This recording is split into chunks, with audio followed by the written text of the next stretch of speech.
कुरान के अंदर अगर हम पढ़ते हैं तो अल्लाह का कैसे पता लगता है कि जब हम तब्बत यदा अबी लाहब हुआ तब पढ़ते हैं, इसके मायने है कि टूट जाएं अबू लहब के हाथ। अबू लहब जो है मोहम्मद साहब के चाचा थे, जो कि मजबूत आदमी थे, ताकतवर आदमी थे। तो अल्लाह मियाँ कुरान के अंदर उस अबू लहब को बद्दुआएं दे रहे हैं।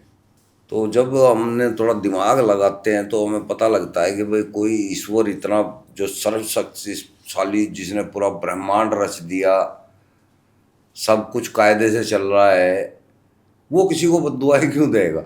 ऑब्वियसली नहीं देगा। वो तो अगर उसको किसी का सर्वनाश करना होगा तो वो फौरन कर देगा सर्वनाश। वो बद्दुआ क्यों देगा भी तेरे हाथ टूट जाए, तेरी दौलत तेरे काम ना आए, तेरा नाश हो जाए, तेरी बीवी का भी, तेरी बीवी के गले में भी जो है रस्सी पड़ी रहेगी, जेवड़ी रहेगी। तो ये बद्दुआ कोई, मैं मानता हूँ कि कोई कमजोर इंसान तो दे सकता है ताकतवर को। ताकतवर चीज बद्दुआ नहीं देती, वो तो कांड कर देगी, सीधे सर्वनाश करेगी तो उसका। यहाँ से पता लगता है कि भाई कुरान जो है, मोहम्मद साहब ने जो है अल्लाह का नाम लेके इसको तैयार कराया है। हालांकि अगर और पीछे जाए इतिहास में, ये बहुत ही मतलब इतना मकड़ जाल, इतना भयंकर मकड़ जाल है ना, ये आदमी समझ ही नहीं पाता। पहले तो हम ये सोचते रहते हैं मोहम्मद साहब बहुत अच्छे आदमी थे, अल्लाह मियाँ जिब्रील के जरिए उनके ऊपर आयतें भेजता था, अल्लाह मियाँ ने उनको पैगंबर बना के भेजा। तो अब हम उलझ गए कि मोहम्मद साहब असल में पैगंबर है भी या नहीं। ये हम कुछ लोग उलझ जाते हैं, है ना। और जब हम इतिहास में ढूंढने चलते हैं तो हमें पता लगता है मोहम्मद नाम का कोई इंसान पैदा ही नहीं हुआ सऊदी अरब के अंदर। इतिहास में कोई इसका प्रूफ नहीं है, कहीं नहीं लिखा कि मोहम्मद साहब हुए थे। नहीं है ना, 576, पता नहीं, शायद मैं गलत हो रहा हूँ इस टाइम के 700 बाद। के अराउंड कुछ है ऐसा। हाँ, 700 उसमें जो BC। है मोहम्मद साहब हाँ। पैदा हुए और 600 कुछ में जो है मृत्यु हुई थी इनकी। तो यानी कि 5वीं और 6ठी शताब्दी के अंदर इतिहास में इनका जिक्र होना चाहिए, है ना। मक्के का जिक्र होना चाहिए। आपको ना 5वीं में मिलेगा, ना 6ठी में मिलेगा, ना 7वीं में मिलेगा। 8वीं शताब्दी में मक्के का भी जिक्र आ जाता है, मोहम्मद साहब का भी इतिहास में जिक्र आ जाता है। इससे पहले मोहम्मद साहब का कोई इतिहास में कहीं कोई जिक्र नहीं है। उन चीज़ों का जिक्र नहीं है जो कुरान के अंदर बताई गई है। उन शहरों का जिक्र है जो वहाँ पे हैं।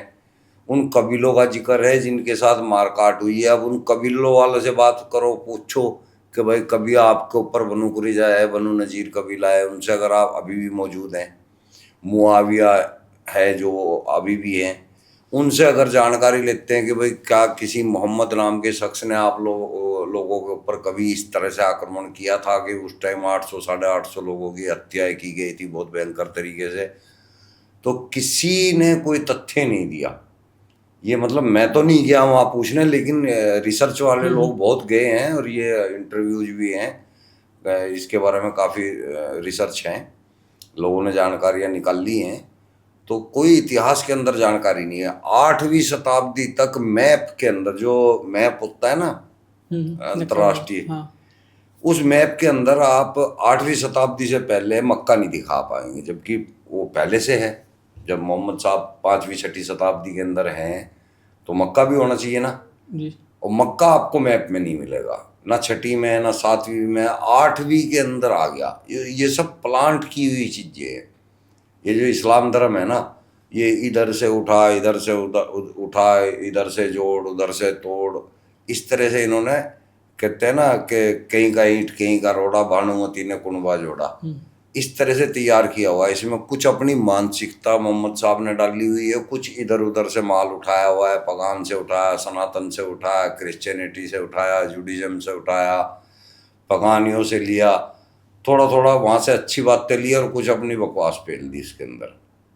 तो इस तरह से ये एक इस्लाम धर्म बना। जब मैंने इसको समझ लिया, समझने के बाद फिर जाहिर है छोड़ना ही पड़ेगा। कौन फिर समझ के कौन ऐसी चीज़ के पीछे पड़ेगा? नकली नोट का किसी को पता चल गया कि ये नकली है तो वो बाजार में भी नहीं जाएगा उसको लेके। नहीं जाएगा, उसको पता है कि वो चलने का ही नहीं, नकली है, फर्जी है, पिटाई और हो जाएगी, पिटाई और हो जाएगी। तो अब यही हमारा है भाई, क्यों, जब हम पता ही लग गया अल्लाह की किताब नहीं है तो हम क्यों किसी को मानने। मोहम्मद साहब जैसे उस वक्त हजारों लोग थे जिन्होंने दावा किया था कि मुझे पैगंबर बना के भेजा है, मुझे पैगंबर बना के भेजा है।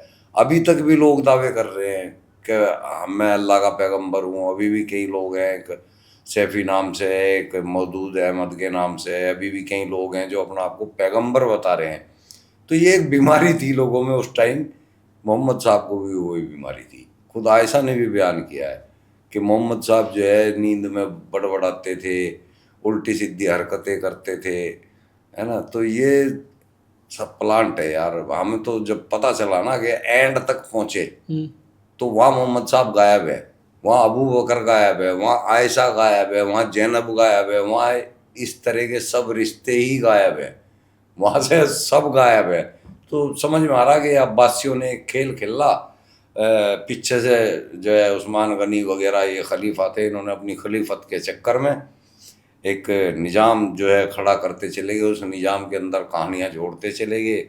आज वो जो है इतना बड़ा मजहब बन चुका है। अब घटता जा रहा है। अब एक्स मुस्लिमों ने जो है काफ़ी सारे एक्स मुस्लिम आकर के इस्लाम के बारे में बता रहे हैं, तो क्योंकि लोगों ने उन्होंने आगे पढ़ा पढ़ा है। हाँ। और पहले तो इतना वो था नहीं ना कि अरेबिक में होता है कुरान, और लोगों के पास कोई जरिया नहीं था उसको समझने का।